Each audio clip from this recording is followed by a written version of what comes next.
சமீபத்துல நான் சோசியல் மீடியாவை ஸ்க்ரோல் பண்ணும்போது இந்த ஒரு வீடியோவை பார்த்தேன். இந்த வீடியோ என்ன அப்படின்னா, நம்ம சென்னை ஈசிஆர் ரோடு இருக்குல்ல, அந்த ரோட்ல நடந்த ஒரு சம்பவம் தான். தமிழக வெற்றிக் கழகம் விஜய் அவர்களுடைய கட்சி இருக்குல்ல, அதில வந்து மாவட்ட பொறுப்பாளரா ஒருத்தர நியமிச்சிருக்காங்க. அப்போ வந்து ஈசிஆர் ரோட்ட மொத்தமா பிளாக் பண்ணி இந்த மாரி பண்ணியிருக்காங்க. ஸோ இந்த மாரி டைம்ல எனக்கு என்ன கேட்க தோணுது அப்படின்னா, விஜய் அவர்கள் உங்களுக்கு அரசியல் செட் ஆகாது. ஏன்னா ஆல்ரெடி இருக்கவங்களுக்கு நான் மாற்றா தான் வரப்போறேன் அப்படின்னு சொல்லிட்டு நீங்களே இப்படி பண்றீங்க. ஏன்னா இதுவரைக்கும் விஜய் அவர்கள் இதுக்கு ஒரு கண்டனம் தெரிவிக்கல, இது தப்புன்னு சொல்லல. மௌனமா இருக்கிறாரு. அப்ப அத ஆதரிக்கிறார் அப்படின்னு தான் அர்த்தம். ஸோ இந்த மாரி ஒரு ரோட அவர் ஒண்ணும் பெருசா சாதிச்சுட்டுலாம் வரல. அவருக்கு மாவட்ட பொறுப்பு ஒண்ணு குடுத்திருக்காங்க. அந்த பொறுப்பு குடுத்ததுக்கே தமிழக வெற்றி கழகத்த சேர்ந்த அவரு, இந்த மாரி ரோட்டையே மறிச்சு மொத்தமா போயிட்டு இருக்காரு. அதனால நெறைய டிராபிக் ஜாம்ஸ்லாம் அங்க ஏற்பட்டிருக்கும்.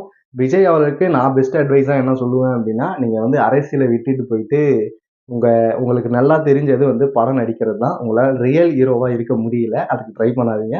நீங்க ரீல் ஹீரோவா நல்லாவே நடிக்கிறீங்க. ஸோ தயவு செஞ்சு போய் படம் நடிக்க போங்க.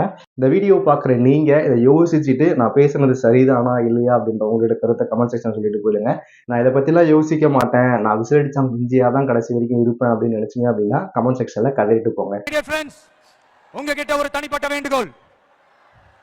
மத்தவங்க பின்னாடி மத்தவங்க கூட நிக்கிறவங்களை பார்த்து சொல்ற மாதிரி நம்மள பார்த்து யாரு விசில் அடிச்சாங்க குஞ்சுன்னு சொல்லிடக்கூடாது.